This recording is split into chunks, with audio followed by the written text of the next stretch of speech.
আজ সকাল সকাল বেরিয়ে পড়েছি ঘর থেকে। আমি এখন মাঠ যাচ্ছি। গতকাল বৃষ্টিতে মাঠের জল লেগে গিয়েছে। একদিনে বৃষ্টিতে মাঠের জল লেগে গিয়েছে। মাঠে চাষ দেওয়া হচ্ছে, আর বাবা মাঠ চলে এসেছে চাষ দেবে বলে। সকালে ট্রাক্টর ডেকে নিয়ে এলো, এবার ট্রাক্টর দিয়ে মাঠে চাষ দেওয়া হবে। আমিও মাঠ যাচ্ছি, চলুন আপনাদের সব কিছু শেয়ার করবো। পুরো ভিডিও দেখতে থাকুন, ভালো লাগলে অবশ্যই কমেন্ট করে জানাবেন। দেখুন সামনেই বাবা দাঁড়িয়ে আছে, আর এদিকে মাঠের জল লেগে গিয়েছে। এদিকে দেখুন সব মাঠে জল লেগে গিয়েছে।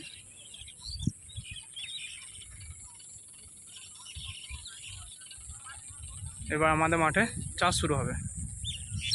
এই জমিটাতে চাষ দেওয়া হয়ে গিয়েছে।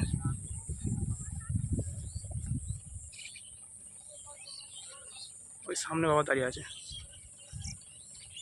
দেখুন বাবা দাঁড়িয়ে আছে এখানে। আমাদের জমিতে চাষ দেবে, সেই জন্য বাবা দাঁড়িয়ে আছে ওখানে।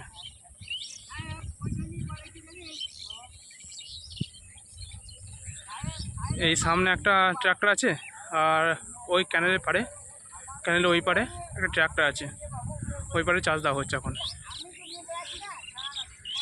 এই দেখুন কত লোক এসেছে, সব চাষ দেওয়ার জন্য। সব গ্রাম, আমাদের গ্রামের সবাই এখানে চাষ দেবে, আর যার যেখানে জমি আছে সেখানে চাষ দেবে।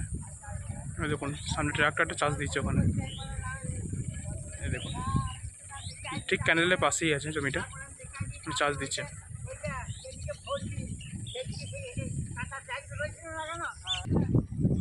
দেখুন রোটার ফালে চাষ দেওয়া হয়েছে, সেই জন্য একদম রেডি হয়ে গেছে জমি। হ্যাঁ, কিছুদিন এরকমভাবে থাকার পরে মাটি রেডি হয়ে যাবে। মাটি রেডি হলেই বীজ পুঁতে দেওয়া হবে, ধানের বীজ। জলে থই থই করছে, দেখুন সব জমি জলে থই থই করছে। জমিতে জল থাকছে না, জল বেরিয়ে যাচ্ছে। চলুন এগিয়ে যাই।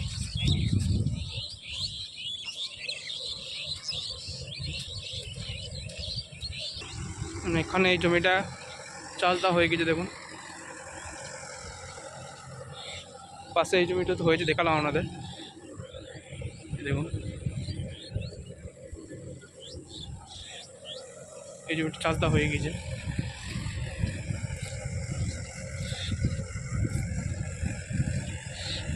রোটার ফলে চাষ দিলে খুব সুবিধা হয়।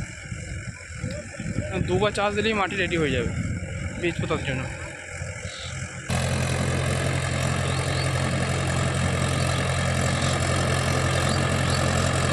একদম জমির আল বরাবর চাষ দিচ্ছে। আল আর তৈরি করতে হবে না, চাষিকে আল করতে হয়। এখানে আল করতে হবে না, আল কেটে দিচ্ছে। দেখুন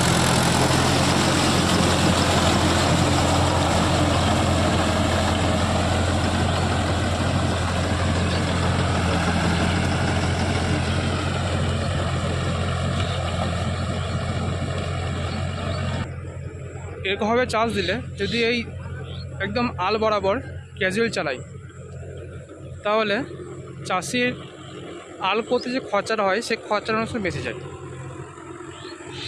লেবারে অনেক চার্জ, এখন অনেক চার্জ, অনেক দাম। একদম সাইডে চালালে আলটা কাটা যায়, আর একটা লেবার দিয়ে কাজ হয়ে যাবে। শুধুমাত্র আলটা সমান করা দরকার, বাস, তাহলেই কাজ হয়ে যাবে।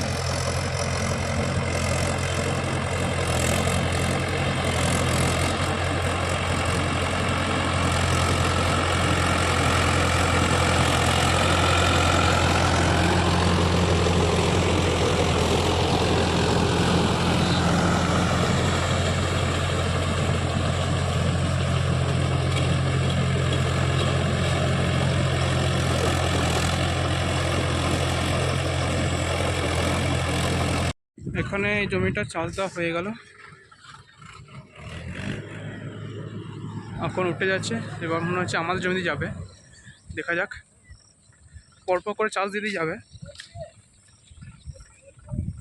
এটা আমাদের জমি, আর এখানে বাবা আল ঝুঁতে শুরু করে দিয়েছে। যেটা ওখানে গাড়িতে করছিল, সেটা এখানে বাবা কোদাল দিয়ে করছে। আর এখানে দেখুন ট্রাক্টরটা চাষ দিচ্ছে। জল তো একদম সমান সমান, আলের সমান সমান জল হয়ে গেছে। রাস্তায় কাজ চলছে, বাবা করছিল, এবার আমি করছি।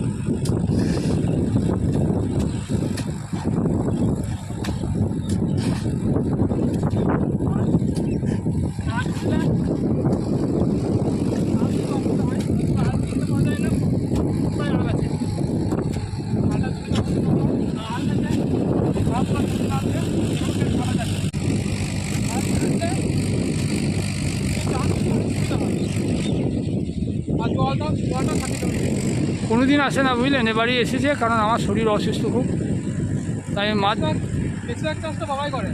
এবার অসুস্থ, এখন লেবার পাওয়া যাচ্ছে না মোটেই, আমাদের এখানে লেবার পাওয়া যায় না, বার থেকে লেবার নিয়ে কাজ করতে হয়, কিন্তু বাইরে লেবারে এবারে পাওয়া যায়নি। বেশিরভাগ চাষ তো বাবাই করে, তবে আমি এবার এসেছি, দেখেছি না তো হবে না, লেবার পাওয়া যাচ্ছে না। আর বিশেষ করে এই কাজটা লেবারে করতে আসে না বুঝলেন, এই কাজটা কোনো রকমই লেবারে করে না। এখন একটা অন্য জমিতে যাচ্ছি, বাবা তো এগিয়ে চলে গিয়েছে, আর আমি এখন জমির মিডিলে হাঁটছি, কারণ আল শুরু হয়ে গিয়েছে, আলের চাপাটুকু রিক্স হচ্ছে এখন, কেননা আল এখন শক্ত নেই এখন আর, সেই জন্য জমি মিডিলে হাঁটছি। আর জলে তো থই থই করছে প্রত্যেকটা জমির সমান সমান করে জল হয়ে গিয়েছে। আর এখানে একটা জমিতে আমাদের আল ভেঙে গেছে জলের চাপে, সেই আলটা ঠিক করতে হবে, সেই জন্যই যাচ্ছি আমরা। প্রচুর জল, একদিনের জলে জমিতে চাষ লেগে গেছে আমাদের এখানে। দেখুন বাবা ওখানে আল বাঁধছে, এই জমিটা আমাদের, সামনে বীজ ফেলা হয়েছে, এই জমিটা অনেকটাই বড়। আর এখানে দেখুন কোন জল বেরোচ্ছে, দেখুন জমি থেকে, পাশে একটা পুকুর আছে, সেই পুকুরে গিয়ে জল জড়ো হচ্ছে এখন, আর সেই পুকুর থেকে আবার জল বাড়ি বেরিয়ে যাচ্ছে। এখানে আমাদের বীজ ফেলা হয়েছে, ভালো দামি বীজ একটা ফেলা হয়েছে, আর বীজের এখানে যাতে জল থাকে, জল জমে থাকে, সেই জন্য বাবা এখানে আল দিচ্ছে, আলাদা করে পার্টিশন করে দিচ্ছে। এই জমিটা গোটাটাই একটা জমি, কিন্তু আলাদা করে পার্টিশন করতে হচ্ছে যাতে বীজের মধ্যে জল থাকে, জল না থাকলে বীজ তোলা যাবে না।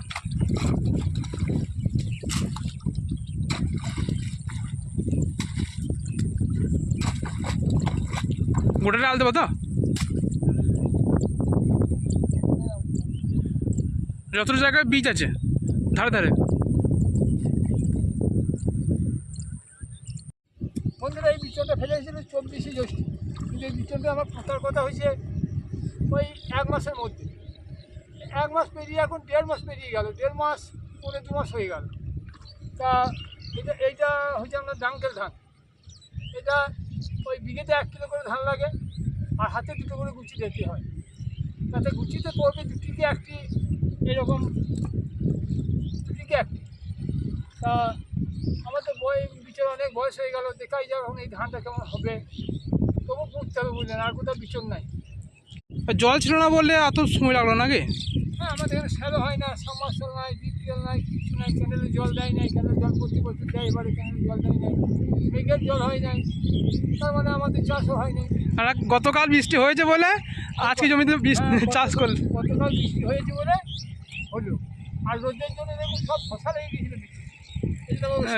জমিতে অনেক বীজ লাল হয়ে রয়েছে। ওষুধ স্প্রে করলাম, ইউরিয়া দিলাম, আগাছানাশকের ওষুধ দিয়েছিলাম, কিন্তু সে আগাছানাশক ওষুধে কাজ করে।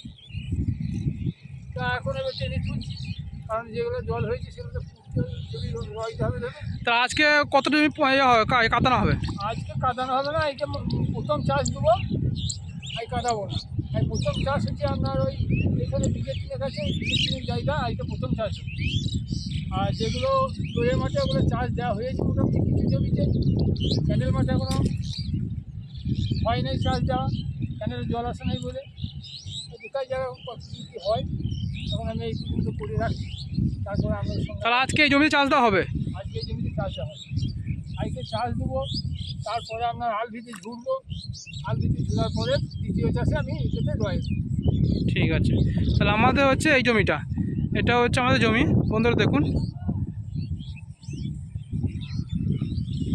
এটা বড় জমি একটা আমাদের। এখানে বীজ ফেলা হয়েছে, এই বীজটা কোনো জমিতে পোঁতা হবে। এবার এটা ভালো জাতের বীজ, ডাঙ্কেল ধান বলছে বাবা। আর স্বর্ণ ধানের বীজটা অন্য জমিতে ফেলা হয়েছে। তো দেখুন, যে ট্রাক্টর এসেছিলো সেই ট্রাক্টরটা অন্য জমিতে এখন চাষ দিচ্ছে। আর অনেক সময় লাগবে আমাদের এখানে আসতে। এই দেখুন, আমি ভাবছিলাম প্রথমত আমার জমি চাষ দিয়ে দেবে, কিন্তু সেটা হলো না। পরপর চাষ দিয়ে আসবে আমার জমিতে। তো এখানে এখন চাষ দিচ্ছে, তারপর আমাদের জমিতে আসবে। সামনে একটা জমিতে আমাদের চাষ দেওয়া হয়েছে, পরপর জমি চাষ দিয়ে আসছে। তো সেই জন্য আমাদের জমি একটা পড়েছিল লাইনে, হয়ে গেছে। এখানে এখন চাষ দিচ্ছে, পরপর চাষ দিয়ে আসবে, তারপর আমার জমি চাষ দেবে। মানে এইরকম করে চাষ দিতে দিতে প্রায় বিকাল হয়ে যাবে আমার জমিগুলো চাষ দিতে। আর 3 বিঘে জমি, পুরো সারাদিন লাগবে আর চাষ দিতে। তো বন্ধুরা, আজকের এই চাষের ভিডিও কেমন লাগলো অবশ্যই কমেন্ট করে জানাবেন। তবে চাষ কিন্তু গতকাল বৃষ্টি হয়েছে বলেই শুরু হয়েছে। আমাদের এখানে জলের কোনো ব্যবস্থা নেই, আগেই বাবা আপনাদের বলেছে। অন্যান্য জায়গাতে স্যালো, সাবমার্সাল, ডিপটেল অনেক কিছু আছে, তবে আমাদের এখানে কিচ্ছু নেই। আমাদের এখানে শুধু পুকুর আছে, আর সেই পুকুরে জল দিয়ে মাঠে চাষ হয়। আর বৃষ্টি জল হলে ভালো, না হলে তো গালো না হলে চাষ গালো, কিছু করার নেই। তবে গতকাল যা বৃষ্টি হয়েছে আমাদের এখানে জমি সব ভাসিয়ে দিয়েছে, একবারে জমি ভাসিয়ে দিয়েছে। আর আপনাদের খবর সবই শুনতে পাচ্ছেন বীরভূম জেলার কী অবস্থা। বীরভূম জেলা আমাদের পাশে এখানে কঙ্কালী মন্দিরের কী অবস্থা, আপনারা সবই দেখেছেন খবরে অবশ্যই। তবে আমাদের এখানে লোকালের ঠিক সেই একই অবস্থা, প্রচুর বৃষ্টি হয়েছে। আর প্রত্যেকটা জমি একদম ডুবে আছে, প্রচুর জল জমিতে। তবে যদি লাগাতার বৃষ্টি হয় তবে চাষটা ভালো হবে। আর যদি সূর্য বেরিয়ে যায় একবার, তাহলে আর এই জল বেশি দিন টিকবে না। বন্ধুরা, আজকে লেবার পাওয়া যাচ্ছে না বলে আমাকে মাঠে আসতে হয়েছে, বুঝলেন। কারণ আমাদের এখানে প্রচুর ফ্ল্যাট, প্রচুর রিসোর্ট। এখানকার মানুষে কেউ মাঠে কাজ করতে চায় না, সব চলে যাচ্ছে ফ্ল্যাটে, রিসোর্টে। তারপরে বিভিন্ন কাজে এখানে আমাদের ইলেকট্রিক কাজে, এখানে আমরা ময়দা ফ্যাক্টরি আছে, সেই ময়দা ফ্যাক্টরির কাজে আটা, ময়দা, সুজি, গরুর খাবার সব কিছু এখানে তৈরি হয়। তা লেবার কোথাও খুঁজে বের করা যাচ্ছে না, তার জমিতে পড়ে থাকবে। যাই হোক, এখন রয়ে দিয়ে যা হয়। কী অবস্থা লেবারে সবই শুনলেন বাবার কাছ থেকে। সব জায়গাতেই এরকমই একই অবস্থা, তবে আমাদের এখানে বেশি। আমাদের পাশেই বোলপুর, আর এখানে যারা লেবারে কাজ করতে আগে তারা বেশি মাইনে পেয়েছে, বোলপুর চলে যাচ্ছে। বোলপুরে বিভিন্ন জায়গাতে কাজ করছে। তো আমাদের গ্রামে লেবারে খুবই সংকট, বাইরে থেকে লেবার আসতো। এবারে তো চাষ এই শুরু হলো, সব জায়গাতেই একই সঙ্গে চাষ শুরু হয়েছে, সেই জন্য লেবারের সংকট বেড়ে গেছে বেশি। তো বন্ধুরা, ভিডিওটা কেমন লাগলো অবশ্যই কমেন্ট করে জানাবেন, অবশ্যই জানাবেন। আর আমাদের এই চাষের ভিডিও আপনার যদি ভালো লাগে থাকে অবশ্যই শেয়ার করে দেবেন, অন্যান্য বন্ধুর সঙ্গে শেয়ার করবেন, যাতে অনেক বন্ধু জানতে পারে আমাদের এই গ্রামে চাষ কেমন হয়। আমরা চাষ শুরু করে দিয়েছি আর জমিতে জলও আছে, অনেক বন্ধু জানতে পারবে চাষ শুরু হয়েছে আমাদের। ভালো লাগলে অবশ্যই কমেন্ট করে জানাবেন। আর ভালো লাগলে অবশ্যই একটা সাবস্ক্রাইব করতে ভুলবেন না, একটা সাবস্ক্রাইব অবশ্যই করবেন, কারণ সেই জন্যই এইসব ভিডিও দেখানো আপনাদের। সাবস্ক্রাইব যদি করেন তবে আমি আরও নতুন নতুন ভিডিও আপনার সঙ্গে নিয়ে আসতে পারবো, অনেক নতুন নতুন ভিডিও নিয়ে আসতে পারবো। আর সাবস্ক্রাইব না করলে আমার মনটা খারাপ হয়ে যাবে, আর মনে হবে না যে ভিডিও করি। তো অবশ্যই আপনারা সাবস্ক্রাইব করবেন আর সঙ্গে থাকবেন, তাহলে আমি অনেক নতুন নতুন ভিডিও আপনার সামনে নিয়ে আসতে পারবো। আজকের মতো টাটা, আবার পরে ব্লগে দেখা হচ্ছে।